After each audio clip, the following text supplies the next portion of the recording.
আসসালামু আলাইকুম সুপ্রিয় দর্শক, কেমন আছেন সবাই? আশা করছি ভালো আছেন। আমিও আলহামদুলিল্লাহ খুব ভালো আছি। আজকে আমি আপনাদেরকে ছোট চিংড়ি দিয়ে পুঁই শাক রান্না করে দেখাবো। আপনারা এই রেসিপিটা দেখার পর অবশ্যই একবার হলেও বাসায় ট্রাই করবেন, তাহলেই বুঝতে পারবেন এই শাকটা কতটা ভালো লাগে, কতটা মজার হয়। আমি এই রেসিপিতে এই শাকটা যতবারই রান্না করেছি সবাই আমার প্রশংসা করেছে এবং আমার বাচ্চারাও খুব মজা করে খেয়ে নিয়েছে। তো চলুন এখানে আর কথা না বাড়িয়ে এখন চলে যাই মূল রেসিপিতে। শাকটা রান্না করার জন্য আমি এখানে ছোট চিংড়ি নিয়ে নিয়েছি আধা কাপ। এখানে আমি খুব ভালোভাবে বেছে তারপরে ধুয়ে নিয়েছি চিংড়িগুলো। আপনারা যদি চান এই শাকটা আপনারা বড় চিংড়ি দিয়েও রান্না করতে পারবেন, সেক্ষেত্রে চিংড়িটা ছোট ছোট করে কেটে নেবেন। তো এখানে নিয়েছি আমি 1.5 কেজির মতো পুঁই শাক। পুঁই শাকটাও আমি ছোট ছোট করে এভাবে কেটে নিয়েছি, দেখতেই পাচ্ছেন। এবার আমি চলে আসলাম চুলায় একটা প্যান বসিয়ে দিয়েছি, এর মধ্যে দিয়ে দিলাম আধা কাপ তেল। আর এখানে আমি আধা কাপ পেঁয়াজ কুচি নিয়েছি। তেলটা গরম হয়ে আসলে এই আধা কাপ পেঁয়াজ কুচি থেকে আমি অর্ধেকটা পেঁয়াজ কুচি এখানে দিয়ে দিলাম, আর অর্ধেকটা পরে দিয়ে দিব। এখন আমি দিয়ে দিচ্ছি চিংড়িগুলো। চিংড়িটা আর পেঁয়াজটা আমি কিছুক্ষণ ভেজে নেওয়ার পর এখানে দিয়ে দিব 1 টেবিল চামচ রসুন বাটা। এখানে আমি উঁচু উঁচু করে 1 টেবিল চামচ রসুন বাটা দিয়ে দিলাম। এই রসুন, পেঁয়াজ আর চিংড়িগুলো আমি খুব ভালোভাবে ভেজে নেব।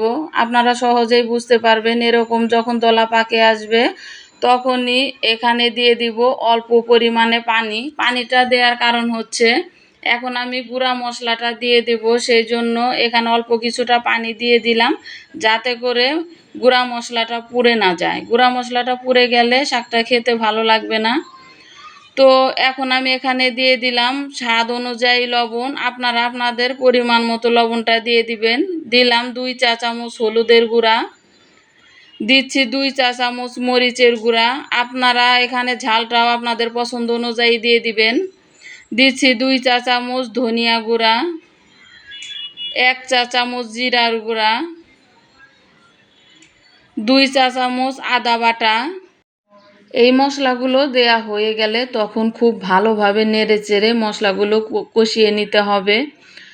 দেখতেই পাচ্ছেন যখনই উপরে এরকম তেল উঠে আসবে তখন আমি যে বাকি পেঁয়াজটা রেখেছিলাম সেই পেঁয়াজটা দিয়ে দিলাম, আর দিয়ে দিলাম কাঁচামরিচ ফালি করে কেটে রেখেছিলাম, সে কাঁচামরিচটাও এখানে দিয়ে দিচ্ছি। আমি আগেই বলেছি ঝালটা আপনাদের পছন্দ অনুযায়ী দিয়ে দিবেন, যে যেরকম ঝাল খান সেরকম ঝাল এখানে দিয়ে দিবেন, কোনো রকম সমস্যা নেই। এখন আমি পুঁই শাকটা ধুয়ে কেটে রেখেছিলাম সেই শাকটা এখানে দিয়ে দিচ্ছি। এখন মনে হচ্ছে অনেকগুলো শাক, কিন্তু কিছুক্ষণ এরকম নেড়ে চেড়ে নিলেই দেখা যাবে শাকটা নরম হয়ে কমে আসবে। আমার এই রেসিপিটা যদি আপনাদের ভালো লাগে তাহলে প্লিজ লাইক, কমেন্ট এবং শেয়ার করে দেবেন। আর যারা আমার চ্যানেল একদমই নতুন এখনও সাবস্ক্রাইব করেননি তারা প্লিজ আমার চ্যানেলটিকে সাবস্ক্রাইব করে আমাকে সাপোর্ট করবেন। তো বেশ কিছুক্ষণ শাকটা আমি রান্না করার পর দেখতেই পাচ্ছেন শাক থেকে অনেকটা পানি বের হয়ে গেছে। এখন আমি একটা ঢাকনা দিয়ে রান্না করব, চুলাটাকে মাঝারি আঁচে রেখে।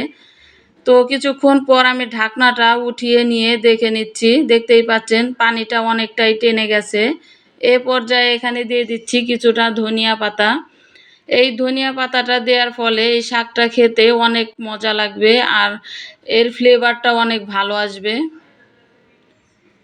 আবারও আমি কিছুক্ষণ রান্না করব এভাবে ঢাকনা দিয়ে ঢেকে।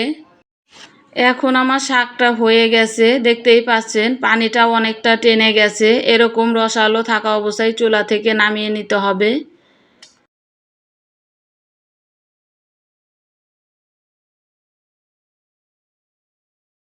আপনারা সহজেই বুঝতে পারবেন যখনই দেখবেন তেলটা শাকের উপরে চলে এসেছে আর একটা রসালো ভাব থাকবে, তখনই চুলাটাকে বন্ধ করে শাকটাকে নামিয়ে নিতে হবে। তো আমি শাকটাকে নামিয়ে নিয়েছি। এখন আমি একটু আপনাদের দেখিয়ে দিচ্ছি শাকটা কেমন হয়েছে। এই শাকটা এই রেসিপিতে যদি আপনারা রান্না করেন তাহলে বুঝতে পারবেন শাকটা কেমন হয়। অবশ্যই একবার হলেও বাসায় ট্রাই করবেন আর আমাকে কমেন্ট করে জানাবেন আপনাদের শাকটা কেমন হয়েছে। তো আমি আজকে আর এই ভিডিওটি বড় করব না, আজকের মতো এখানেই বিদায় নেব। সবাই খুব ভালো থাকবেন। আল্লাহ হাফেজ।